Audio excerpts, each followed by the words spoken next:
Welcome back. Political parties in South Africa are concerned about President Cyril Ramaphosa's plans to tackle the energy crisis in the country. Ramaphosa delivered the annual State of the Nation address last night, declaring a national state of disaster to deal with the prolonged energy issue. He also told South Africans that he'll be appointing a Minister of Electricity in the presidency to lead the Energy Crisis Committee. But political parties say it's an unnecessary expense and not the solution to the problem. The country's official opposition, the Democratic Alliance, says it will challenge the state of disaster in court. Now, joining us this morning to discuss the reaction to the national address last night is political analyst Dr. Ongama Mtimka. I hope I pronounced it right. Good morning, Doc. Thanks for joining us. Good morning. Thank you for having me. That was well pronounced. I think you've just been nice. No, it's perfect. Also, in fact, I hear people a lot asking if my name is Nigerian.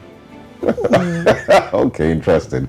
Let's get into it. You know, it's been one drama scene after the other in South Africa. If it's not Pala Pala, it's Eskom, you know, and De Reuters. It's just so much has happened in the last long while. Yesterday, the EFF, you know, were on full display, and you know, it was pretty interesting to see. The president spent a lot of time focusing on energy in his address last night. What are your thoughts on his proposals of a national state of disaster and, you know, a minister of electricity? The reality is that South Africa is facing what seems like a protracted and intractable crisis around the availability of what used to be cheap and reliable electricity. When this entire model of cheap and reliable electricity collapsed, a lot of investments were casualties in heavy industries. As a most industrialized country in the continent, one of the most industrialized countries in the continent, South Africa is highly, affected by unsecured electricity supply. The state of disaster is not a bad thing because there's a lot of regulations that govern project development and commissioning in South Africa. And in a crisis situation, those do not necessarily serve the best interests of the country. The law exists to aid the country to become a lot more developed, not development for the law.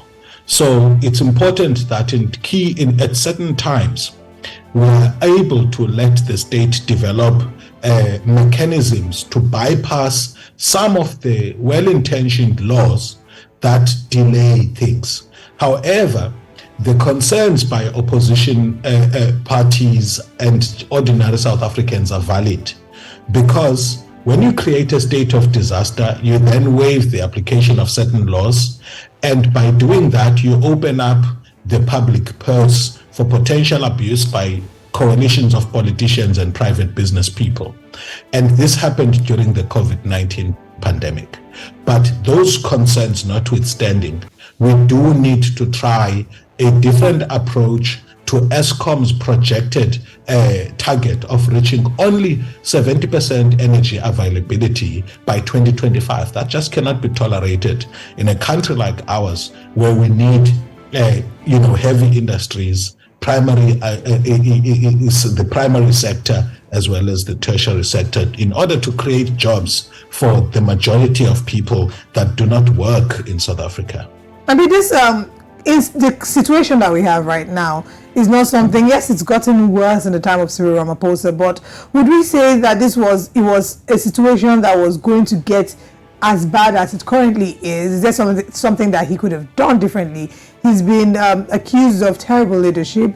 Some have referred to him as dictator. There have been several ways in which he's been referred to.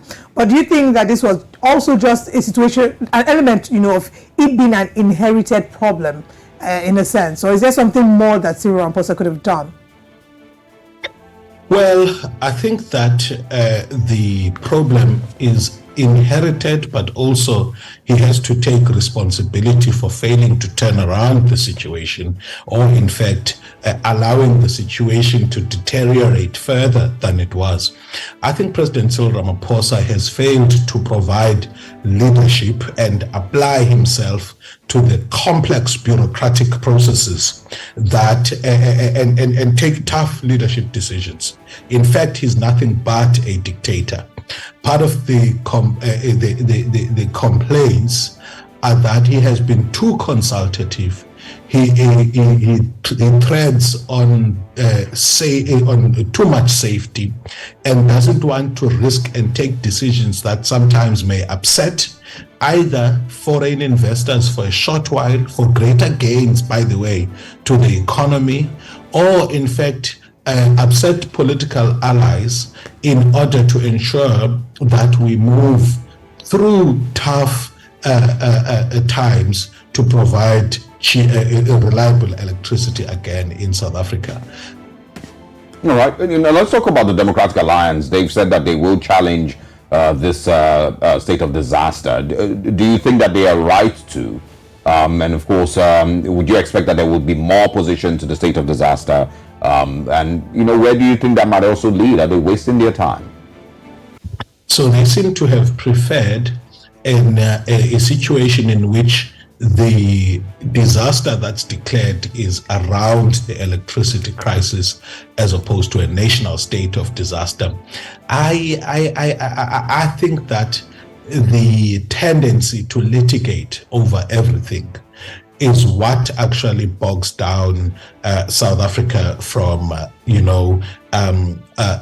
progress. However, you cannot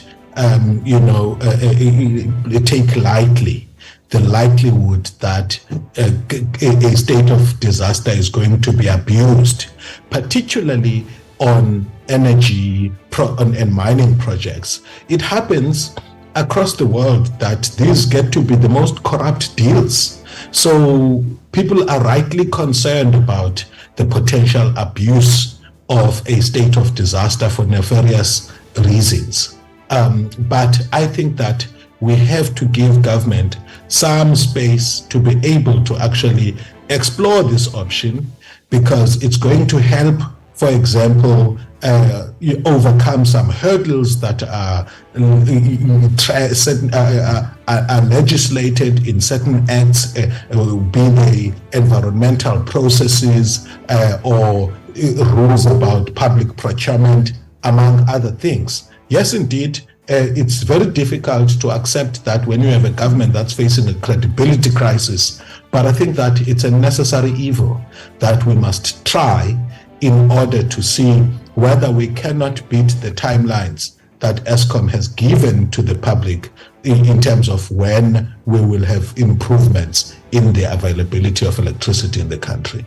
And on a side note and on a final note, how do you think that South Africans have accepted the 7th State of the Nation address? I'm going to quote something someone says. Cyril Ramaphosa says, "We are not defined by minerals, but we are defined by hope. What will people who are suffering do with hope?" is the question that they are asking. So do you think that this State of the Nation address has in any way inspired some form of hope in the people of South Africa? The hope and patience of South Africans has been tested to the limit. No amount of motivational rhetoric is going to get us moving. What will get us hopeful again is to see momentum building in the right direction in terms of actions that are taken by the state.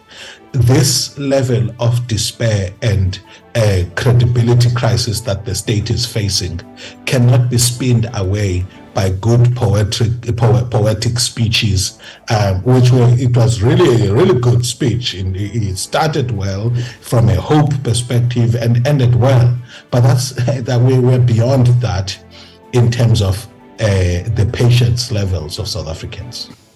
All right, thank you very much for your time this morning. Interesting seeing how things are playing out. We wish, of course, South Africa to continue to push for a better government, and of course, wish you all the best. We'd love to speak with you again as soon as possible. Thank you.